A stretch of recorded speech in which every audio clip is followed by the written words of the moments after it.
Hey, this is Joe Castiglione, and you're listening to Not Another Sox Podcast. Can you believe it?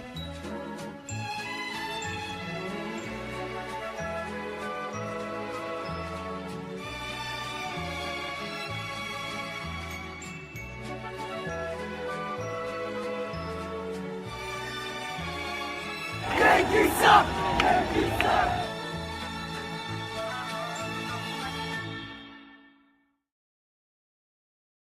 Buenos noches, amigos. Welcome to Not Another Sox Podcast. I am your producer, Ian Doran, here with our host, Jack Webster, coming at you live from Providence, Rhode Island. Fellas, somebody check on Peyton Tolley.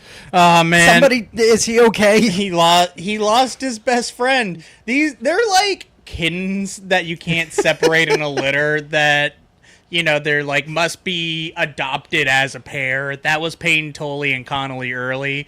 And like I feel like Peyton Tolley's gonna go to bed and like he's just gonna look over at his nightstand and there's gonna be that framed photo of Connolly Early there, and he's just gonna have to put it down and like, you know, like turn over because he's sad. Right, like when Wolverine's looking at the picture laying in bed and he puts his fingertips on it. Exactly. He's gonna yearn for it.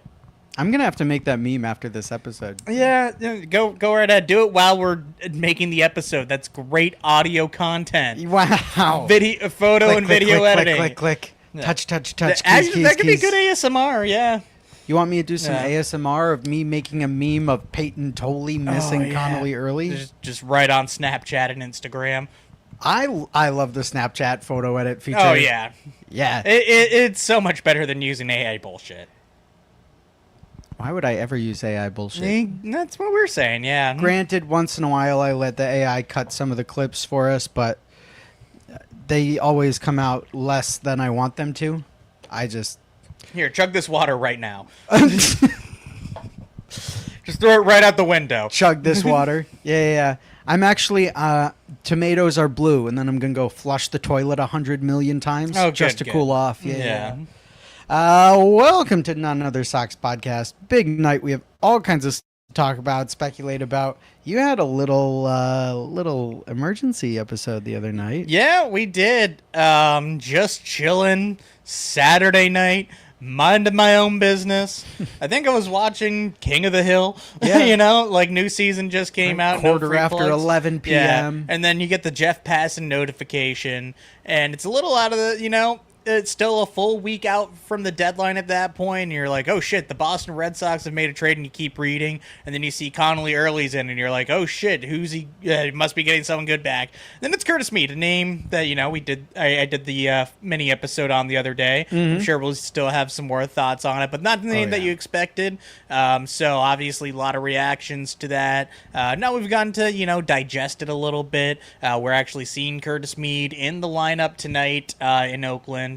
Or, you know, last night if you're listening, the day after we posted. So I'm excited for it. And, you know, I'm glad that Craig went out there and market and, you know, did something that's going to help us this week even. I think something super important that he did, that you said, is he set the market. Like, this is the first major trade of trade season. And, I mean, frankly, I'm a little surprised Early went as quickly as he did, but, like, when you talk about the assets you have that are available, it just kind of reminds everyone that the Boston Red Sox have probably one of the better young depths of core pitching. Are you pressing all the buttons? I was putting Zach's comment on the screen. So, Oh, the love is gone version? Yeah. Yeah. Hi, Zach. Hi, Zach. But yeah, set the market with that trade. I'm excited to see what else is going to happen, but Early went out the door really, really fast, and now other teams kind of have to meet that level of upside, and I think there are a few teams that have the farm system to do that. Yeah, no, and it is very much a seller's market, and we were looking to be sellers not too long ago, it feels like. Yeah, and now, less than a month ago. And imagine telling somebody this, like, on June 30th, that we would actually be going out there and trading away Connolly Early for a bat, you know, with multiple years of control, 4.5, including, you know, the rest of this year. But it's just one piece of the lasagna. Like you're getting a nice base here. You're getting the ragu. You're getting the meat sauce. And you need a little bit of that meat sauce because we now know that Curtis Mead's going to be playing second base, a position we have just gotten zero production from this year. Anthony Siegler, Tony Siegels, whatever you might want to call him. Thank you for those few weeks there. We've had, guys chip in here and there. It's kind of been a revolving door for a long time now. So we'll see what he gives defensively there. It's kind of a big question mark. Probably sacrificing a little defense. But that bat is legitimate, man. I mean, he is going to be batting second for us like he is tonight already. Yep. And the fact that, you have these multiple years of control and he can change positions if you really do need him to, down the road. But it definitely lengthens that lineup a whole lot more, even just looking at it tonight. I'm pretty excited about it, honestly.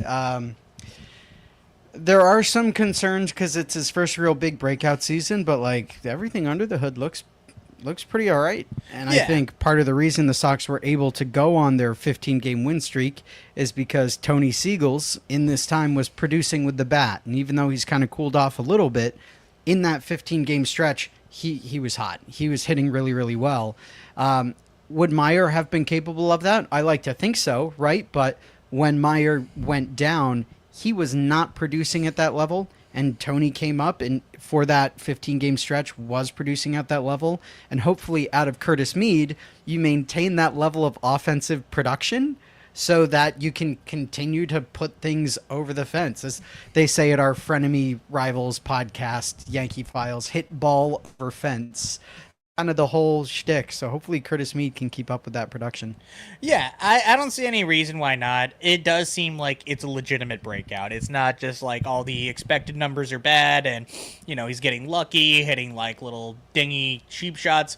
These are tanks, and it's going to play well at Fenway. I did see the expected home runs were a little less than what he's actually hit. And I'm sometimes a little weary about the expected numbers at Fenway because you do get a lot of doubles in there too. So even if it might not be as much raw power, it's still going to be a lot more, general offense and extra base hits and, getting lucky doubles. And, sometimes the monster taketh away too. It do. Yeah, but I'm not worried about that with him. I think he's going to continue to hit home runs. I think he's going to continue to maybe even develop a little bit more. Maybe this isn't the best we've seen out of him. He was, a top 50 prospect not that long ago, still only 25 years old, which, is not that unexpected for guys to kind of break out over that. And we've seen, Jordan Walker this year on the Cardinals, who ended up just winning the home run derby.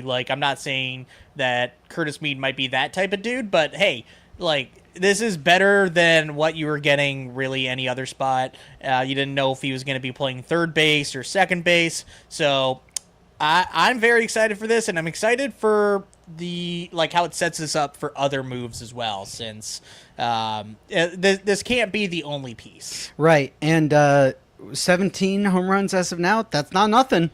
He is your second best hitter immediately behind Wilson Contreras. I'm not kidding. He would have the second best OPS, even above Wilyer and Sadon, who's having a great year. And really, other than that, it's not that great of a lineup in terms of power production. So gives you something that you desperately need. Obviously giving up a dude like Connolly hurts. I'm not happy about it, but it's got to be done. Exactly. I mean, you got to make sure. You got to give to get, and it's such a seller's market, and being able to still preserve a lot of your pieces and a lot of your actual, farm system is pretty nice too. He gave up a guy where he should be coming back soon. I'm pretty sure he was going to be rehabbing, so it's not like he's missing too much time. But when you're juggling, Payne Tully and Jake Bennett already, and you also have to, include pitch counts for Connolly early and, have to manage all those guys. If you hopefully do make an October run, having three of them is, kind of hard to do. And if you had to give up one of them, honestly, right now, that guy is probably Connolly Early out of those three. Yeah, it's sad. I wouldn't say I'm happy about it, but, like, had to be done. Yeah, it's much better to trade Connolly Early for a guy like this than have to send him or Jake Bennett or somebody else down. Also, it's a 1-for-1. It's a 1-for-1, right? Yeah. You didn't have to give up Connolly Early and company. It's 1-for-1. Early's rehabbing and he's going to be fine, but I mean, he's probably out for another few weeks. Mead is contributing to the roster tonight. Early is not, obviously. Yeah. But I think some people might have overrated Connolly Early a little bit here. And came up faster than Tolley, and you know what? He looked a little more... No, Tolley got called up first. Right, but he was on the Major League roster longer than... To begin this season, yeah. Yeah, but last year, too, didn't Connolly Early have more starts than Tolley? Yeah, I think Tolley, they were managing his workload a little bit more, so they moved him to the bullpen. So, yeah, it was, hey, Connolly Early is a guy that started a playoff game for us. And he did well? Yeah, and he did all right. I think he's gonna, get all the chances in the world in DC. Not that he wasn't here. He clearly did have plenty of opportunity, and he took a hold of it for sure. But yeah, they're getting a guy under the same amount of control, I think 4.5 years, so maybe even 5.5 for him, not exactly sure. So it's fine, even if there might be more war going back to the Nationals in this. We have so much pitching and we need hitting. It's okay to make a move like this. It's okay. Yeah. It's okay. No take. Only throw. Yeah. Reminder to Sox Twitter, you have to take to throw. Yeah. You do. But all kinds of other big, fun, interesting things have happened since the last time we spoke, as a group and a couple. First and foremost, I finished the meme of Peyton Tolley looking at Connolly Early. If you want to head over to our Twitter right now, you will see that meme that I have created just for all of you guys. No ASMR, sorry about that. We went on a 15-game win streak, which obviously has been talked about like crazy, but the last time we were on together, it was, 9 games, right? Right before the All-Star break. It was 9 games before the All-Star break, and then we did one after 13 as well. Right, because lucky number 13 yeah. came into 15. God, I wanted 16 so bad, and I know that 15 in a row is still a gift, but when we didn't win 16, I was so upset. I was like, this fucking bullshit team back into a pumpkin. Nobody's ever going to be happy ever again.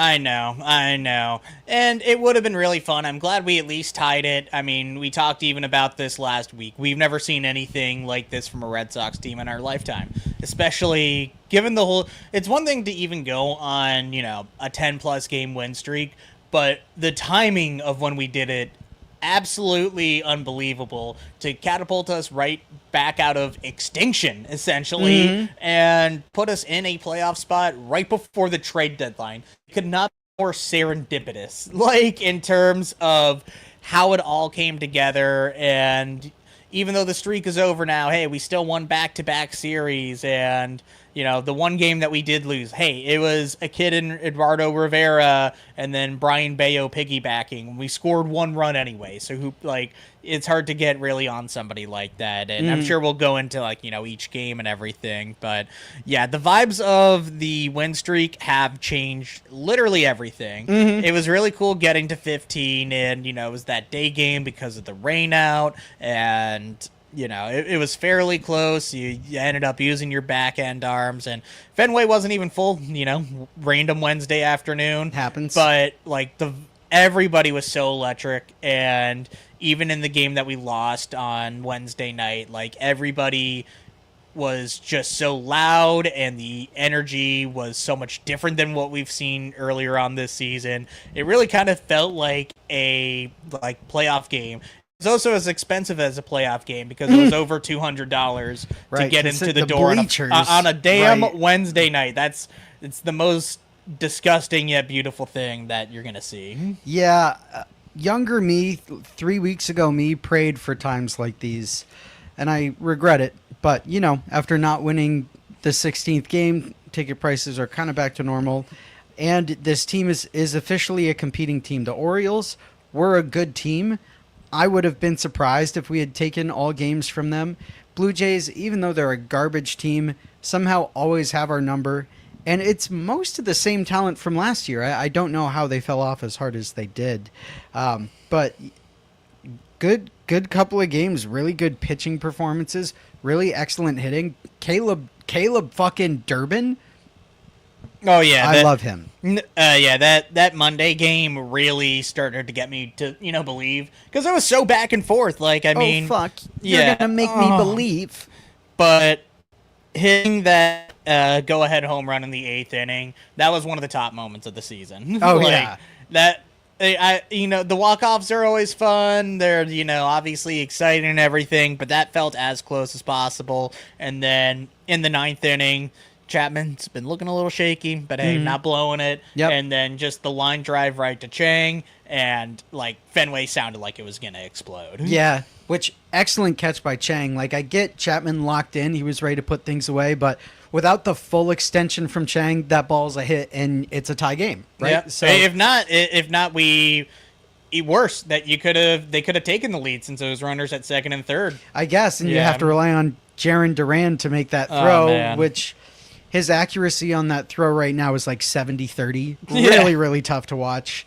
I'm so glad we won that game. Type shit, salute to Chang, who is sent back down to Worcester as the corresponding roster move. Big sad. I'm going to miss him. But Fenway lost its fucking mind. And the look on Will Middlebrooks' face, specifically when Durbin hit the go-ahead run in the 8th, and he's looking at OB with his eyes wide open like, you gotta be, how did they fucking do that? And OB, same thing, right? He's looking at the monitors and he's like, these guys just won't die. You can't kill them. Yeah. Great week of calls from OB in general, I think. The Abreu call was a really good one. His second home run. You gotta be kidding me. Big fan. I feel like OB sums it up when the team's doing well, at least, which is nice. You got to at least get in there sometimes. So yeah, I think an earlier version of this team doesn't even come close to anything like that. Yeah, because I remember just the whole narrative or the whole recurring stat. If they were down 1 run in the 8th inning, they were not going to come back at all. And it was true. I think it was actually an MLB record. We were 0-43 if we just start losing by 3 runs. It's over. Yeah. It was as bad and lethargic and pathetic as you're ever going to see. Yeah. I can't believe it's the complete 180 right now. You would think they might claw their way back and have some good moments, but now it feels like every other game they're having. Right. You can't kill them. Yeah. Right. Which is great because you're right. A month ago, we'd be like, fuck. Opposing team scored in the first. It's over. This is it. Can't climb this wall. But this team has some fight in them. I don't know where it came from, but this team found its fight. A lot of clubhouse culture, getting people going and excited. You win 15 in a row, you start to believe in yourself too. So, do you have favorite booth pairs, like radio booth and TV booth? Yeah, I do like Middlebrooks and Will Fleming on the radio together. Will I like the Wills together. I think they play off each other very well. Not that I don't like Middlebrooks on Nesson either, but I think OB and Lou go too well together. I agree. In there too. I know it's not going to be every game, but I wish it was just a little bit more consistency. Will Middlebrooks is doing every game at this point, and I love that. But I don't know if it's going to be on the radio or TV any given night, and I'm sure we'll get some interesting ones this week since it's always very fun crew when it's those late night West Coast games.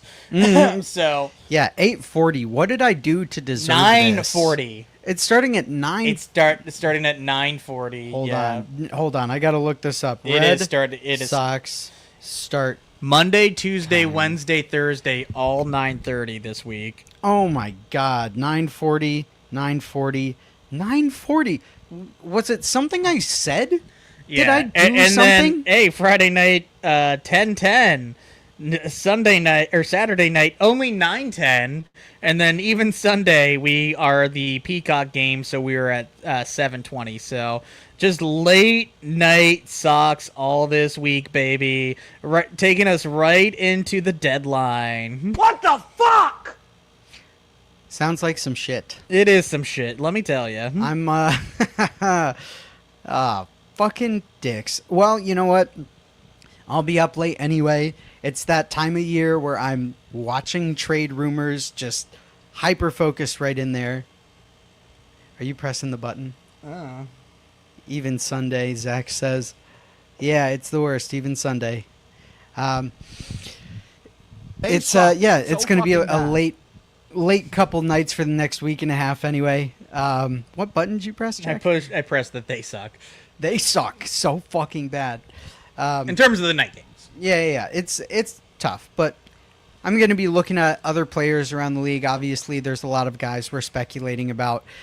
It's going to be so easy to like go off on tangents for the next 40 minutes. So I'd love to, before we forget, do the very important fit check.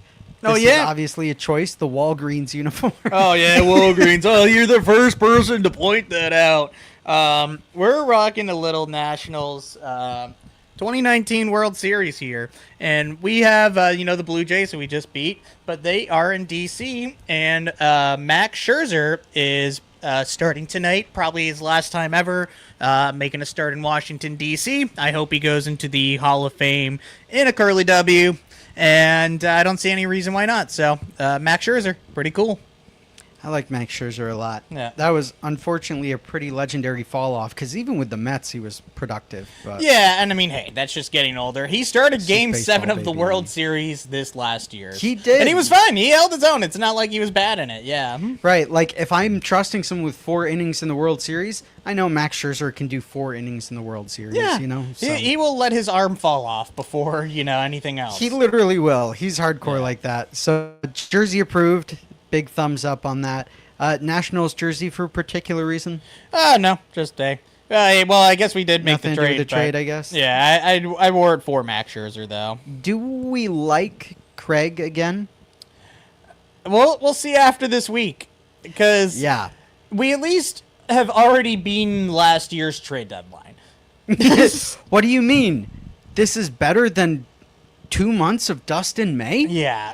You want 4.5 years of Curtis Mead over 2 months of Dustin May? Oh, yeah. And, hey, Steven Matz, he was fine for us. And you know what? Blaze Jordan sucks again. I have zero qualms with Steven Matz. I know. I can't believe there's people actually upset about that for, 2 seconds after Blaze Jordan debuted. You know what? And they thought he was going to be good. Grow up. If you are watching or listening to this episode and you disagree with the Steven Matz trade, go on Twitter, tag us, and tell us why it was a bad idea to trade Blaze Jordan for Steven Matz. We'll have a conversation about it. Yeah. But this trade deadline... I'll call you names like Dummy and Noodle. Oh, man. Breslow's got to make a splash for this trade deadline. He's just got to, because earlier this season, we were calling for this man to be fired, removed from his post. Last year's trade deadline, one of the worst. One of the absolute worst trade deadlines he could have had. So, I mean, he set the market early with this one, but he's got a week and a half. He's got to make a splash. And to his credit, the Twins were real fucking stupid for not taking Toley and Arias last year. And would you do either of those guys 1-for-1 for Joe Ryan right now? No. Not even close. Yeah. And you would have a full year between then and now. And I think I wouldn't have been upset if that trade did happen at the time, truth be told, and I would still be okay with it because we went out there and we got our number 2 pitcher to start a playoff game.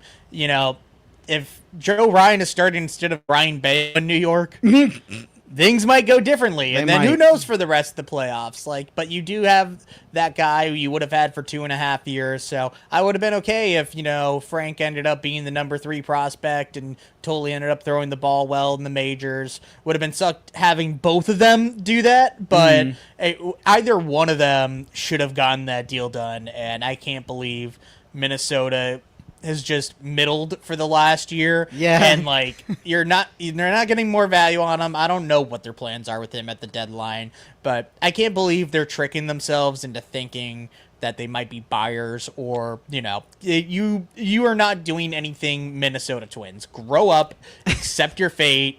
You've traded everybody else, and you should have traded us Joe Ryan last year. You should have, and now it's hard to imagine Tolle's. Bless you. It's hard to imagine Tolle's development under a different pitching staff.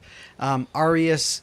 I mean, there are people that I disagree with out there who are saying I would not do a 1-for-1 Arias for Neto trade. But, to each their own. We did a poll today, and most of our fans said no. Yeah? Yeah. Did you? Why don't we go ahead and pull that up? Let's see where the votes were. I think it was like an 80-20 split, truthfully. Let me go take a quick look, too. But 113 votes, 84% saying they would not trade Franklin Arias for Zach Neto 1-for-1. Wow. And Do you agree? I like Neto. He would make this team a lot better. But there are some holes in his game. He's not the best defender in the world. He's going to strike out a lot. -8 outs above average. Yeah, and the defensive runs saved are better. So, Yeah. that's what, a lot of teams are looking at, or their own internal whatever. But it's hard when Frank could be better than him next year. Mm-hmm. I don't know if we're going to call him up before the end of the season, especially with the lockout looming. But I'm not going to sacrifice 6 years for something that might put a Band-Aid on it right now.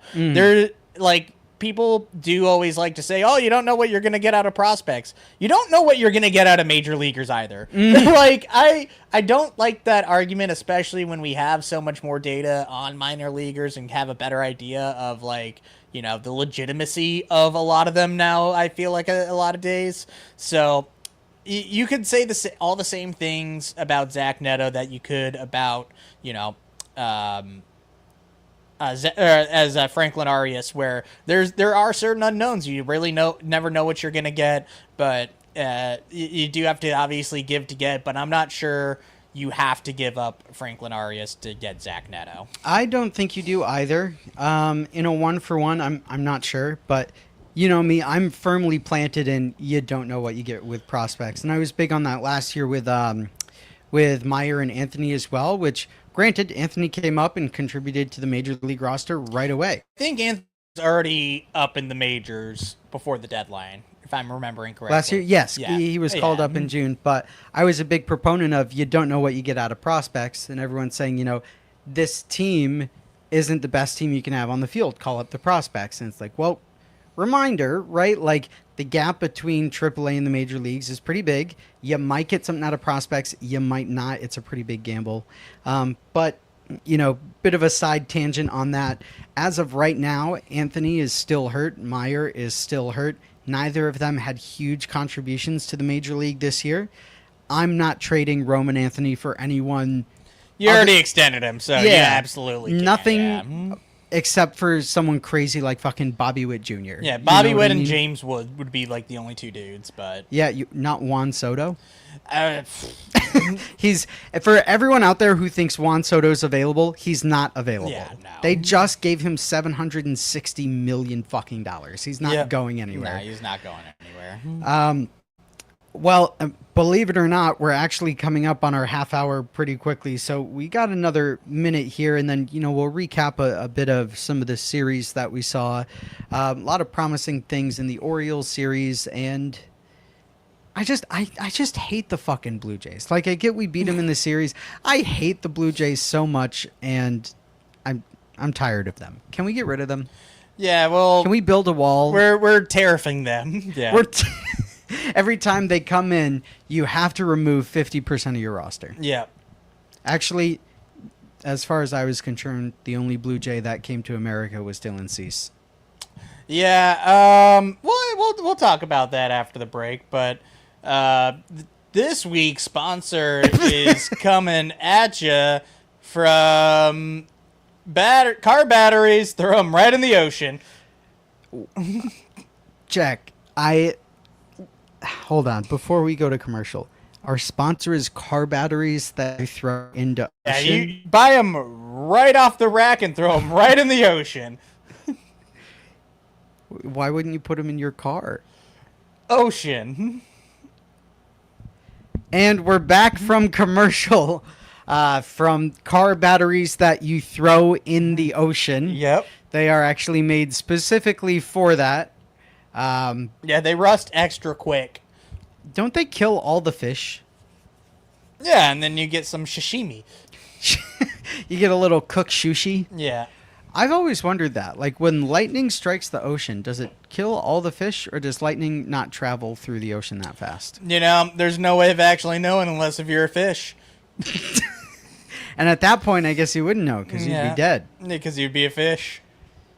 Sometimes I wish I was a fish. Yeah, I wish you were a fish, too. Like, if I was an orca fish, that'd be cool. Nah, because then no one would a eat mammal. me. Eat shit. Fuck you. You're an asshole. Yeah, You're well, huge sorry. What do you mean orcas? You know what else is a mammal? Whales are mammals. Orcas aren't whales. Bitch. Nobody fact check that. Everyone go home. Back to baseball. Before we went to our car battery commercial, and before we went into our orca whales tangent, we were talking about baseball. Do you like baseball, Jack? Nope. Awesome. That's our episode, everyone. Thank you so much. Thank you to the Believe Network. I don't give a shit about baseball. Well, as it just so happens, we are talking about baseball on our baseball show. Thank you to the Believe Network. Like, comment, subscribe. Give us 5 stars on Apple Podcasts. So we can become the number 9 Red Sox podcast. Yeah, crazy that list came out. Do you trust that list? I don't, because it's so AI generated, but I trust that we're number 10. I'll take that out of 42 Red Sox podcasts. You know what? It was so fun reading off all of those names and being like, I have not heard of a quarter of you. Yeah, I haven't heard of a bunch of them. Some of them I think were misplaced too. Remember that year we were the number 10 Red Sox podcast in Britain? Ah, man, yeah. Oh, what's all this then? A picture on the tube? Which doesn't make sense because I always make fun of the British, so there's that. You mean Jazz Chisholm? Yeah. I do love the British, Nate Eaton. Yeah, that's true. Jack Anderson, rest in peace. The Orioles series showed me a lot about this team's growth of spirit, I guess I would say. The power of friendship, as one might put it. The power of friendship. Yeah, that's, I guess, how I'd put it. What do you think has contributed to the positivity of this culture that led you to win the series, kind of in general, and what made this team a fighting team again? I think, obviously, we have seen the pitching and defense really show up, and that was, what we've talked about 1,000 times on here, the blueprint of this season and how you're going to succeed. And throughout the 15-game win streak, it was every night. Every single starting pitcher gave you a chance to win, whether, it was guys like Eduardo Rivera, who unfortunately helped end the streak, or, Jake Bennett was phenomenal throughout it. Ranger Suarez had a full IL trip and came back, right. Or almost came back just in time to start a game on there. So, it was all cylinders. I mean, the offense really started to hit time. They had comebacks, which, we were talking about earlier this season. We did not have any comebacks, really. So just being able to feel like you're always in the game. Even that game we did end up losing on Wednesday night. You go down 4-0, and that sucks. Yeah. Sucks that Rivera, pooped the bed. There was a few people really, kind of getting on this 23-year-old rookie and grow up. Yeah. Yeah, it happens. It's unfortunate. He probably isn't even quite major league ready yet. There's still a lot of development there. Right. I'm not losing any sleep over losing a single baseball game, Unlike me, I threw a fit. Go ahead. Yeah. But it really is the power of friendship. It's like picking up my buddy. It's, I think now we're seeing the front office really believe in this team. We're playing well at home. We had a homestand where, we won 8 eight of 10 games at home this last week and a half. So we could have not imagined that earlier on this season, since Fenway was a house of horrors. So we're finally using that big green wall in left field to our advantage. And, hitting doubles and triples and just coming together like a bunch of dudes. Hold on, I gotta look something up. How many... Maybe off the top of your head, how many games have the Red Sox won at Fenway Park this year? It's still under 500. So we are 25-29 at home. So a literal third of games we've won at home, we won in the last week. Pretty much, yeah. About a quarter, yeah. Yeah, that's insane. Could not have imagined that. Or about a third, yeah. Sorry. Yeah, I mean... Obviously, they grabbed Curtis Mead because they see him performing well at home as well. That's why some people like Zach Neto as a trade target, because he has a huge pull rate for a right-handed person. So the series itself, the Orioles series, reminded me that these players are good. Yeah. And maybe we just weren't playing good. And that was Sonny Gray's whole thing. Yeah. But game 2. After everyone loads up on beer and they pull the tarp off of the field and the gang takes the field again. Were you ready? Were you like, we're going to tie the record?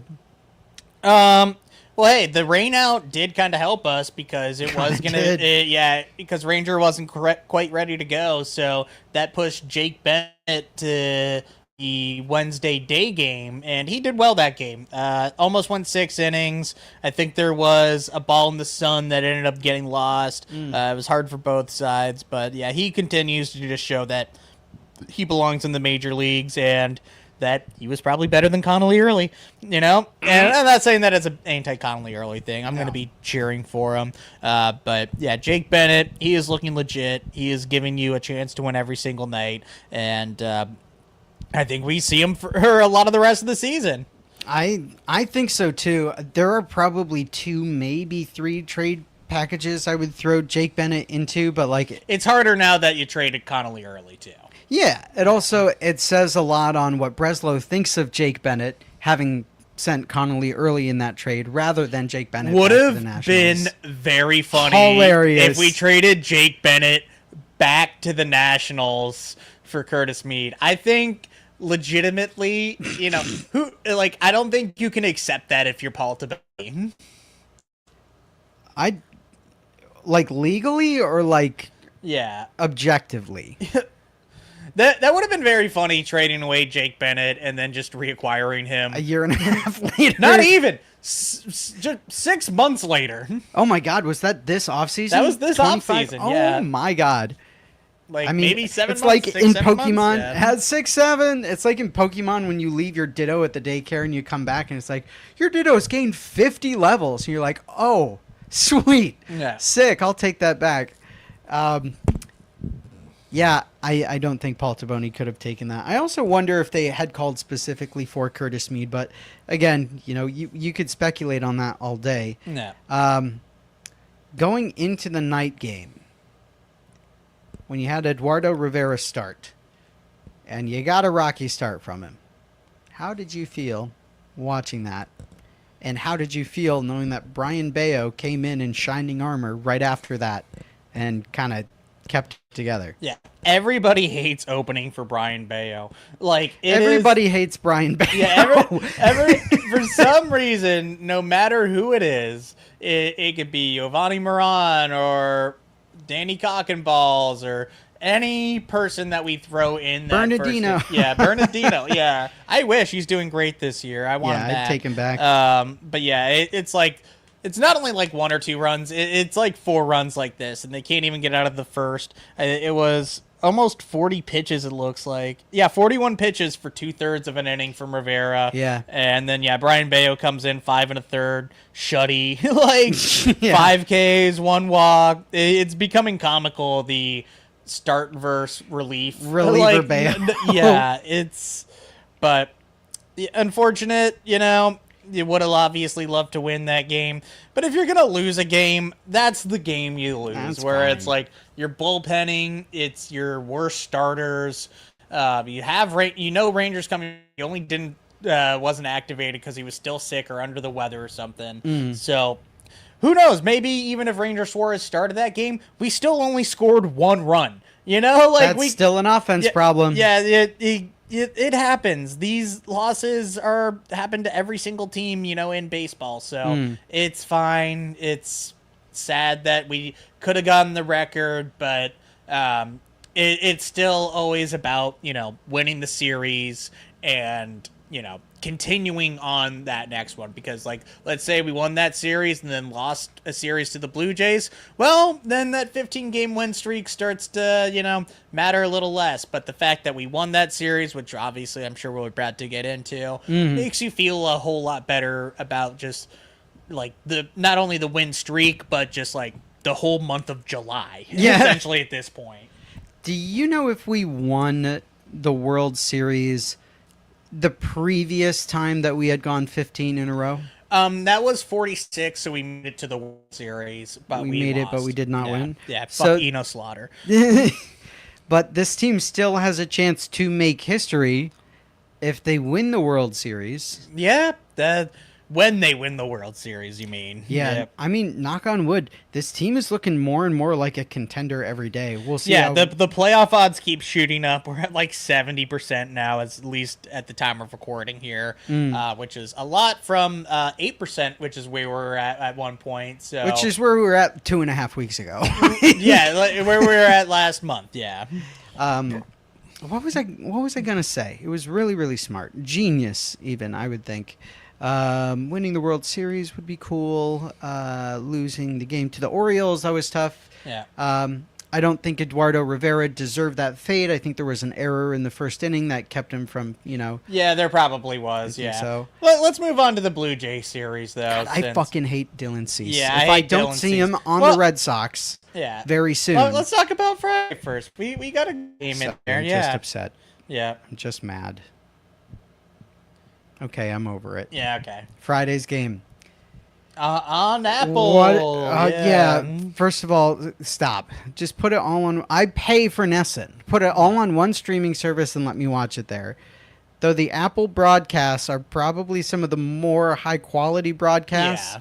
Keep them in one place. Then I have it so I can watch F1, but whatever. How did you feel about Friday's ass whooping of the Blue Birds? Hey, Patrick Sandoval is fine. He 4 2/3, so he's still working his way back. It was tightrope rocking a little bit in there, and still has a 3.21 ERA on the season. So through 3 starts now, I believe it is. Hey, you'll take that. Yeah. I'm happy with that. Why not? And it was 2 good ones and 1 bad one, so that also kind of makes a difference in there. Bats were going. Siegler hit a lead run. Sadon hit a 2-run homer. And then bullpen was a little shaky tonight. Greg had a hiccup. Be nice to him.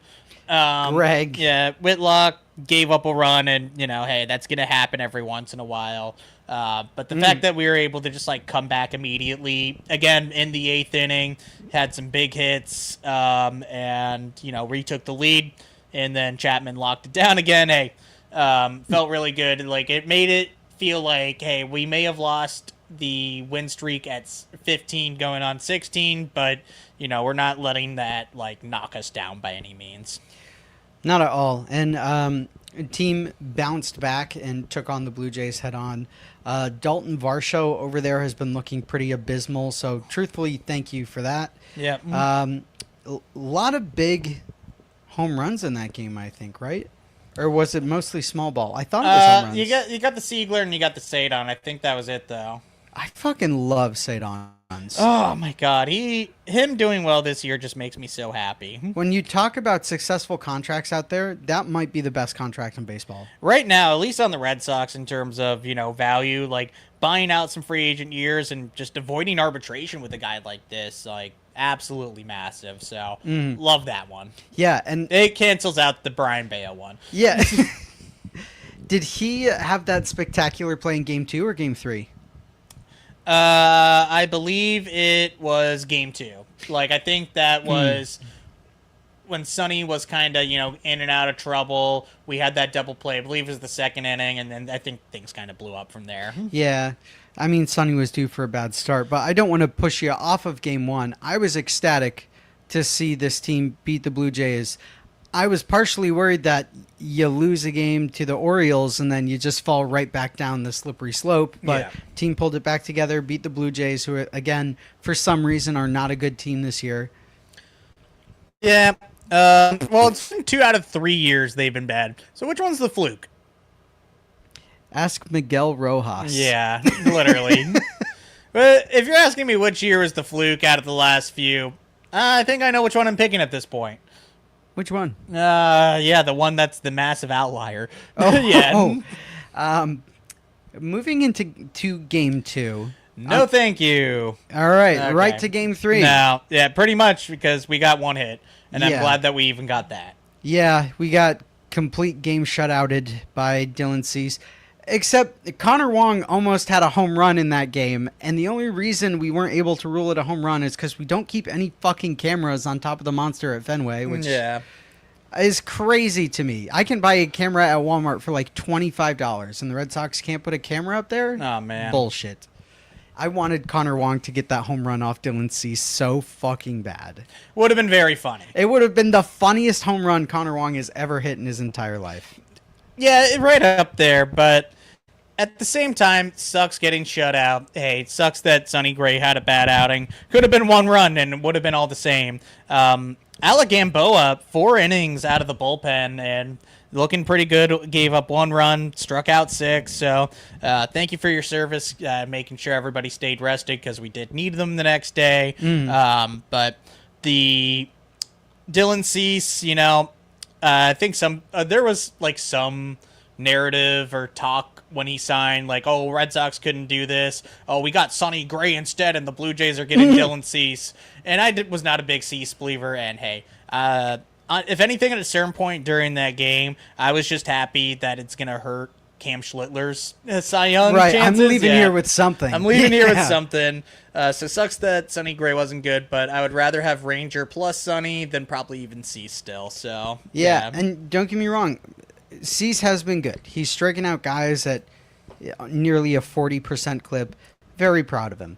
Dylan Cease is not going to the World Series this year. Pretty bar none. The Blue Jays would have to right a much heavier ship than the Red Sox did to get to the World Series. Yeah, so, it is not looking likely at this point. So also, what Sonny Gray's done for this clubhouse has been fantastic. What Ranger has done as a pitcher for this team after settling in has been fantastic. I would much rather have the 2 of them than one Dylan Cease. Yeah, I'm 100% with you on that take. Yeah. So again, those games happen. You run into somebody where you're lucky that you did not get no hit, since that Andrew Monasterio double wasn't even a bad pitch. He just hit it like, kind of where a guy wasn't, and would have been pretty embarrassing if we got no hit. So glad we got one of them. Yeah, I mean that's it. That's it. That's that game. Yeah, but phenomenal play from Cedon. Yeah, every once in a while he just makes the most unbelievable fucking play in the world. You had quite a take the other day that Cedon might be better than JBJ. I think in terms of like full range, yeah, because JBJ got incredible reads, but he wasn't even necessarily the fastest guy. Cedon just gets to balls that you think are impossible. I would say JBJ might have a slightly better arm, but Cedon can still throw it and is accurate and just makes it look so smooth. So I'm sure JBJ is a big fan of Cedon Rafaela and vice versa, Just like how Cedon and Pete Crow Armstrong. Cedon has tied Jackie Bradley in gold gloves already, just saying that. Did JBJ only have 1 gold glove? JBJ somehow only won 1 gold glove, which felt... That's insane to me. Wilyer Abreu clears. Yeah. I mean, Kevin Kiermaier was out in center field for a while and doing well, and that was his only thing. So, I hate him. Not JBJ, Kevin Kiermaier. Yeah. No, you've got a point. No. You've got a point. Don't get me wrong. Love me some Barry Bonds, i.e. JBJ. Cedon is just fucking magical in center field. Yeah. He just is. Not a shortstop. Game 3. Game 3! Ass whooping again. The boys are back. They lost. They got fired up. Wilson Contreras with a little whoopsh in there, big old bomb. Did he? I'm pretty sure Wilson Contreras had the home run, didn't he? Are you calling me a liar? He did not hit a home run. Are you calling me a guy who thought Wilson Contreras hit a home run in that game and he didn't? Yeah, he didn't even get a single hit that game. So. Was it Wilyer Abreu? Nobody hit a home run this game, but... What the fuck? Yeah. Where was I? Welcome to Not Another Sox podcast. We don't know what happens in our games. I'm cutting this. I'm cutting this part in post. Yeah, no home runs that game. Yeah, say anything Ranger that you want. Suarez, 4 innings, coming back on a pitch count. Looked very good. Turned a nifty double play in there. I'm sure he's going to be, back to fully normal soon. And we knew this about Ranger when we signed him. We talked about it even right after our emergency episode, that he's going to miss some starts here and there. And that's okay, because he's going to come back, make 25 to 28 starts, and pitch it well in October. So that's all you can really ask for. Yeah, as long as he comes back for October baseball, firstly, we got to make it to October baseball. But as long as Ranger Suarez comes back for October baseball, that's what you want him for.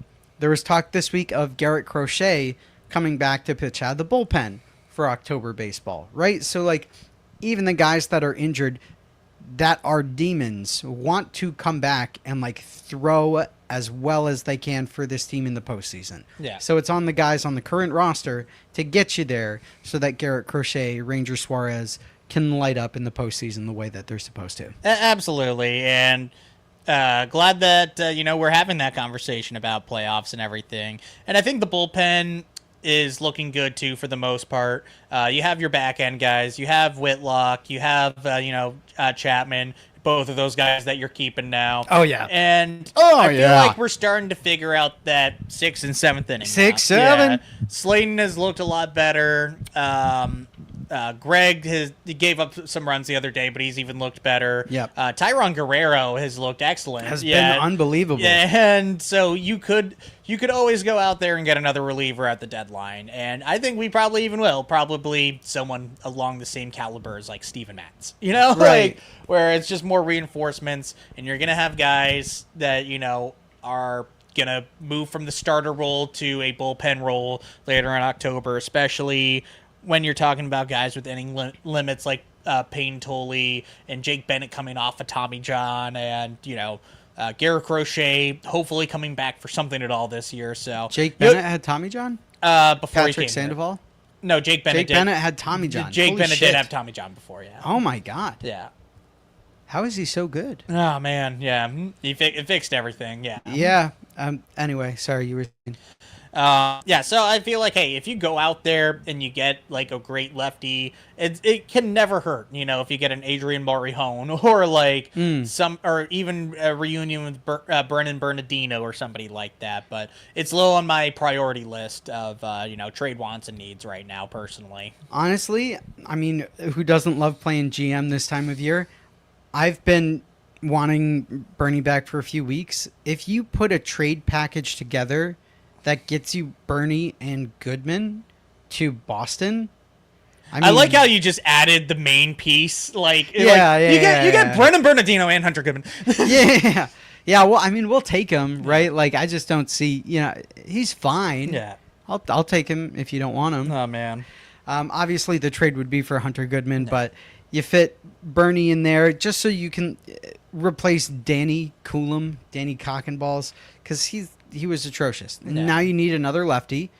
Bernie was really reliable for us. He's durable. He will open for Brian Bayo on purpose. Yeah. So I think if you look at Goodman as a trade candidate and you throw in an extra prospect, you probably get Bernie back in that trade. Well, and I mean, who knows what the availability of Hunter Goodman is? We'll find out a week from now. Why are the Rockies in it? Oh man. Well, there's just so much control. I don't really see them being inclined to. Shea Langoliers was kind of in that same case before he exploded. Yeah. So which I think they might still make a run at him because he's cheaper, and you would just that's get him one back you do in for, the off season now, maybe. Yeah. You think you give him 3 more months or so? Yeah, Sure. I don't. You're not making a trade deadline piece for somebody next year, Yeah. it sucks that he got hurt, but you just got to move on. So now you're looking at guys like Neto and Pena. Yeah, but before we do the like little trade wants and needs at the end here, we got some business to take care of. A little extra mustard. You have something in mind, don't you? I have a guy, yeah. You have a guy in mind? Yeah. Well, do you want me to open? Or yeah, I forget who opened last week, but if you want to go. You know what? Then I would be happy to open. No-brainer for me this week.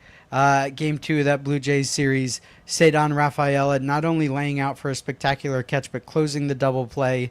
He does something like that amazing every couple weeks. And for guys to be able to do things like that, you have to be able to give it a little extra mustard. So Ceddanne's double play in the Dylan Cease game, Ceddanne gave it a little extra mustard. Nice. I'm also picking Game 2 of the Blue Jays, which is very funny that we're both picking a loss. Like out of everything this week. Both picking the best game of Dylan Cease's career. I'm picking Dylan. No. I'm picking Alec Gamboa for going 4 innings out of the pen, saving everybody else. Obviously, rough start from Sonny Gray, as we just talked about, but him being able to sacrifice himself, essentially, a minor free agent this year, coming back over from Korea, making his MLB debut with us, and being flexible in that role is very important and will get you plenty of opportunities. So he gave a little extra mustard this week.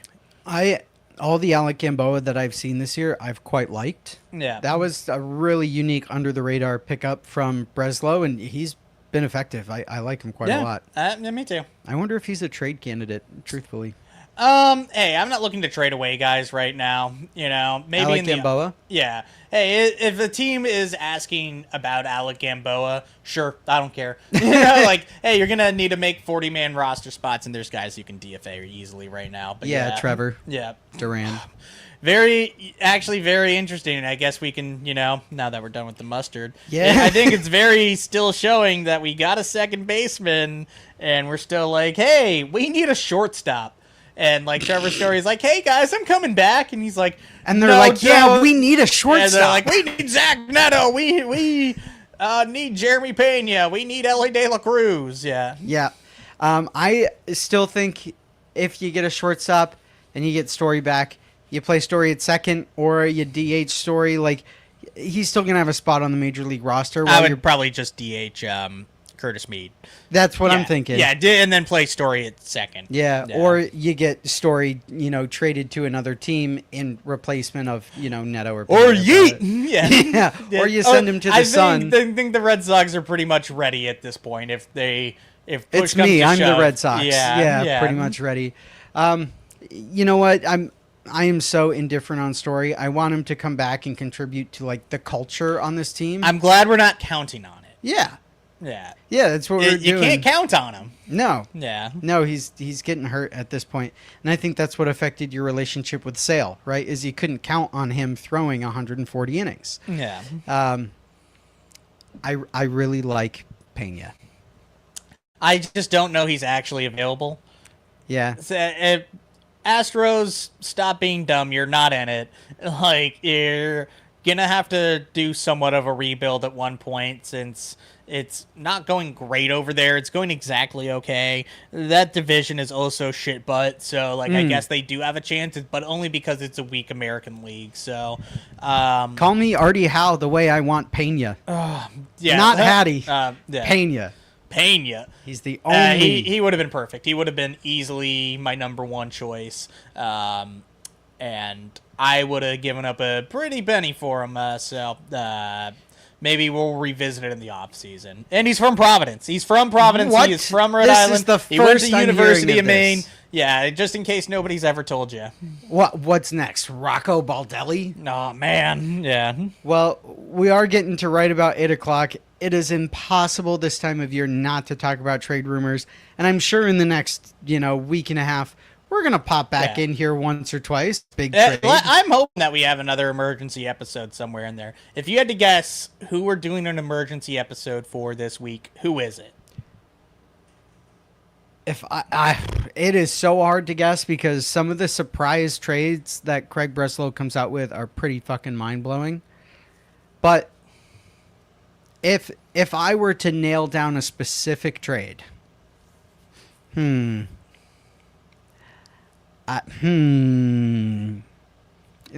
one that's realistic and one that I think they're going for. Okay. I think they are going to make a run at Hunter Goodman, but I think there's an incredibly high probability of grabbing Zach Neto.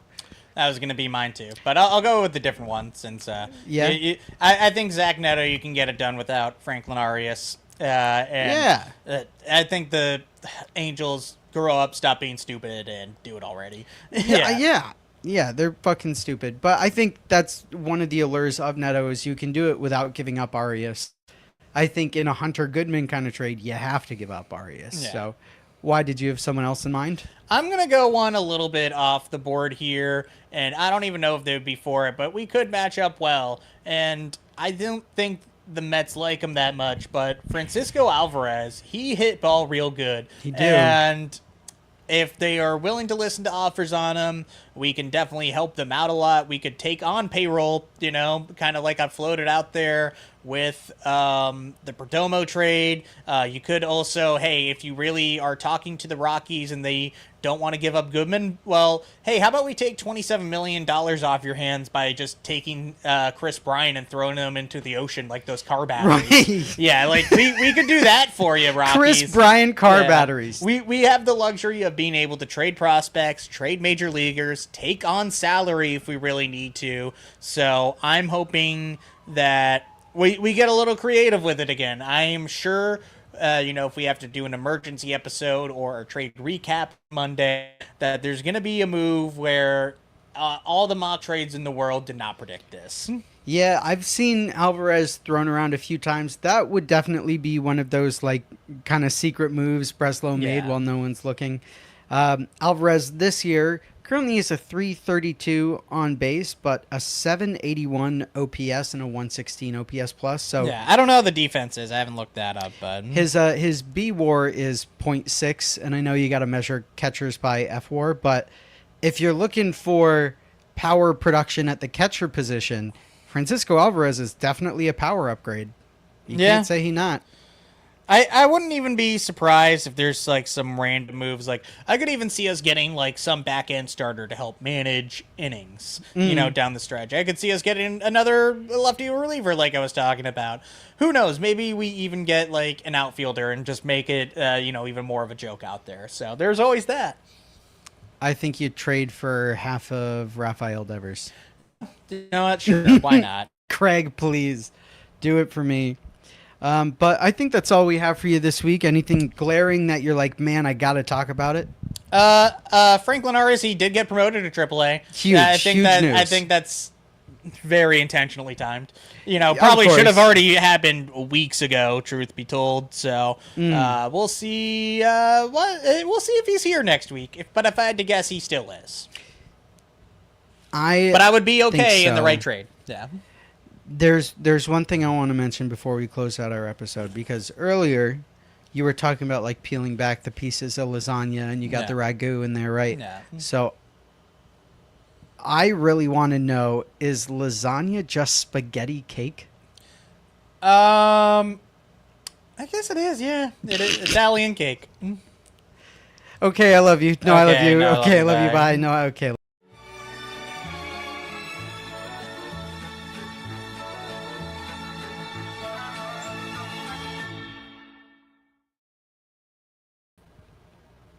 Lasagna.